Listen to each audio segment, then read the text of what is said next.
Welcome to another episode of Sneaks, Rhymes, and Life. I am your host, Lionel McDonald. Let's just adjust the camera. All right, we're good. So we are going to do our NFL draft preview. Now, we still got to talk about the WNBA draft that happened. That is going to come. I still want to touch it. Maybe it's going to be a preview of the WNBA season that's going to start in May, but the draft is around the corner. The draft is Thursday, so we got a lot happening right now. Thank you for listening. It's available on Spotify, Apple, however you get your podcasts. Also available on YouTube. But the NFL draft, it's here. If you didn't know, the NFL is now 12 months a year. So there is a lot happening, a lot of things that we need to talk about. There's a lot of possibilities going to happen, but I'm going to kind of walk you through what I think is going to happen in the draft. Now, I think there's lots of possibilities of trades, and I will mention that as I kind of go through. But here's what I see happening in the NFL draft that starts on Thursday. Definitely going to get through the first round on the first day. Day two picks is they have a little bit less time, but round 2 and 3, day 3, which ends up being Saturday. 3, 4, 5, 4, 5, 6, and 7.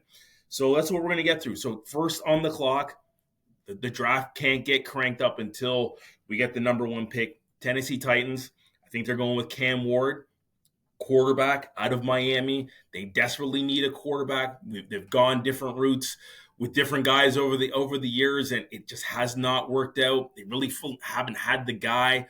Now, hey, Ryan Tannehill was good at one point, but he was not, Steve McNair. The best guy in the draft, the best guy that literally replicates Steve McNair is Cam Ward. So I think that's what's going to happen at number 1. This is where the draft gets interesting at number 2. So Cleveland clearly shook to pick a quarterback, even though they really need one. The whole Deshaun Watson thing is still looming over the head. He's still on the roster, still getting paid a ton of money. So what does Cleveland do? I think Cleveland plays it safe. They take the best athlete I think they believe they have in the draft. Now, I think that comes down to really 2 guys. Do they take Abdul Carter out of Penn State, or do they take the Heisman Trophy winner? Yes, the Heisman Trophy winner. Those watching on YouTube see who I got. Our boy Travis Hunter, Team Deion Sanders out of Colorado. Do they take one of the 2?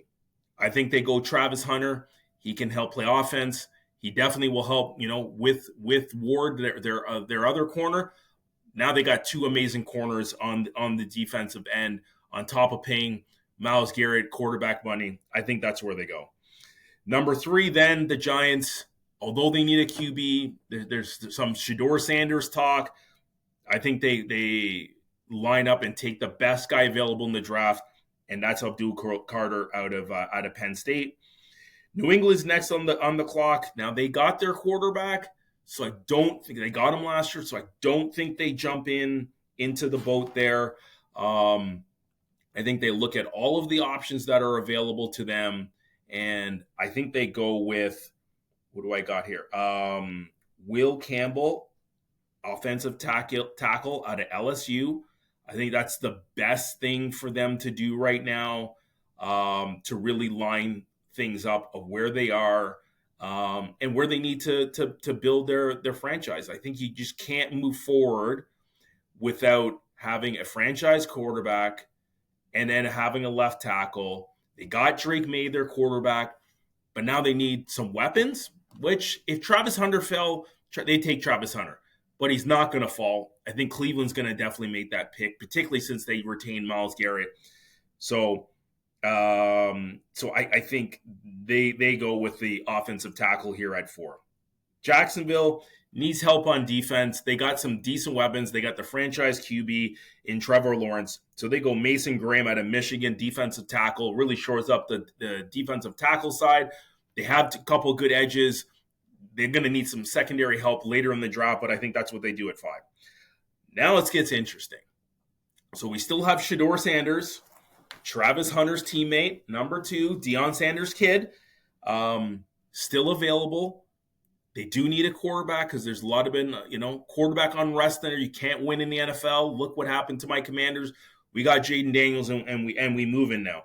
But I think there's no way that the Raiders, being the Raiders who they are, pass on Ashton Gentry out of Boise State, was up for the Heisman, was in range to break the rushing record in college football. Like literally had one of the greatest seasons we have ever seen, but we had a second coming of Charles Woodson in Travis Hunter, and that's why he didn't win the Heisman. So Ashton Gentry goes here. The Jets need a tackle. I don't think they have the quarterback that they need, but they right now they are going with one of the guys that they picked up from that picked up in free agency. So hopefully that will stabilize things. I think there's a lot of promise for what could happen in New York. So I really think that they go the route of an offensive tackle. Ahmed Membu out of Missouri is like the next best offensive tackle. And then, hey, offensive tackles are overall, it's pretty light in this draft. But I think where they are, they need to go the route of an offensive tackle and kind of lock this in. And Justin Fields is the QB, so I think that's what they need to do. Panthers at 8. They love edge guys. There's a guy from Georgia, Javon Walker, edge rusher. They're going to take him at 8. Then we get to 9. The Saints desperately need a QB. Now, where the Saints are right now, obviously, Derek Carr is still there. Rattler is still there. Taysom Hill will play a bunch of gadget plays if he's healthy.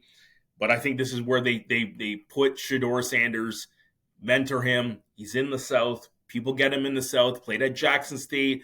Dad played at Atlanta. I think this is a spot Shedeur Sanders goes at 9. Mikael Williams, also from Georgia, is a definite need for the Bears. He goes at 10. The 49ers will take Kelvin Banks Jr., an offensive tackle. We all know Trent Williams is getting long in the tooth. He's 37 year old this year. They're going to need a tackle to start building for the future. He's out of Texas, an offensive tackle. So I think they go there. The kid McMillan, I think that Dallas needs some splash. They really didn't do much in free agency. McMillan's has got all the measurables off the charts. He is going 12 from Arizona. I think Miami needs some help at corner. They've had some struggles in free agency. So this kid, Jadale Barron out of Texas, I think is the best corner available at this point. I think that's where they go. The Atlanta Falcons definitely need some help on defense. We saw what Washington was able to do and move the ball in that crucial game that could have got the Falcons into the playoffs, but it ultimately did not. So I think they go Derek Harmon. Now, there could be a flip-flop here, and maybe Indy really feels threatened with needing a tight end. I think the tight end that we're talking about is Tyler Warren. That's the best one on the board out of Tennessee. I think it's a tight end rich draft. Do they trade and make some swap down the road? Don't know. If they hold true, maybe Indy gets what they want, and so do the Falcons. So I think that's how those next two picks kind of play out. The Cardinals need help at corner. Patrick Peterson, long gone. So, Will Johnson, Mikey Sanders still. We obviously saw what he did in Washington. He was one of the best corners that was available outside who the Eagles had. So I definitely think that this is an opportunity that Will Johnson from Michigan, excuse me, is the next corner off the board at 16.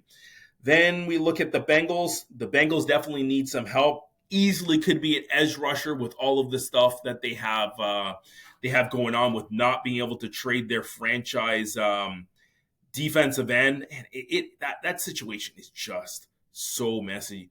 I don't know what's happening. I don't know what they're doing in in Cincy. Like, how is this going to work out with Hendrickson? Is he going to trade it? They gave him the rights to go and find a new team. He didn't. Asking price was too high. They could not figure it out. So I think they at least add to the defensive line. I got Derek Harmon here going to the Bengals at 17, defensive tackle out of Oregon. 18, 100% we need wide receiver help. Matthew Golden, with all the measurables out of Texas, fits the wide receiver mold. After they've lost DK Metcalf, Tyler Lockett, all gone. They've just left Jackson and Jigba, the one left behind, to be the number one. So I think Golden makes a ton of sense. Tampa Bay Buccaneers, I think, go linebacker. Both of their linebackers, stud linebackers in White and some of the other guys they've had over the years. You go back to the era of Derek Brooks. This team always needs an elite young linebacker to lead the way. So I think Campbell out of Alabama is the logical pick here. I think they go there. Then we get to all of the issues that the Denver Broncos had. Now, Denver was a playoff team. Denver was definitely, with Bo Nix and some of the things, they could easily go receiver to fix their receiver product. But Omari and Hampton, I think is the running back that they go here.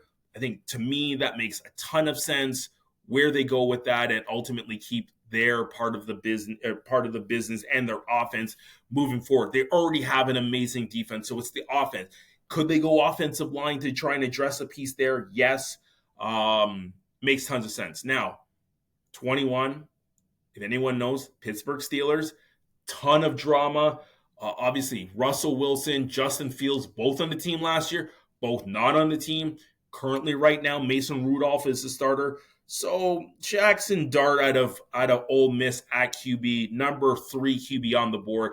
Easily someone could trade up to snag him from the Steelers. If I go back and look at some of the teams,